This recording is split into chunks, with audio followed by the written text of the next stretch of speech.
Entrance. அண்ணா okay ஆயிடுச்சுண்ணா. அண்ணா சரி ஓகேங்கண்ணா. இப்போதான் நான் சாப்பிட்டேண்ணா. நான் வர சொல்கிறேண்ணா.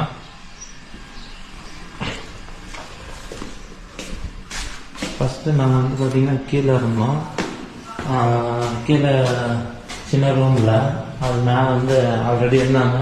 அவங்க செக் அவுட் பண்ணுறதுக்கு கொஞ்சம் லேட்டாகவும் சொன்னதுனால வெயிட் பண்ணிகிட்டு இருந்தோம். அதாவது வந்து எத்தனை பேர் வந்தோன்னா ஒரு 6 பேர் வந்தோம்.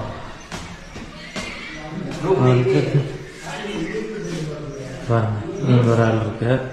பால்கனி வந்து இது எப்படி எதுவும் பாருங்க. பால்கனி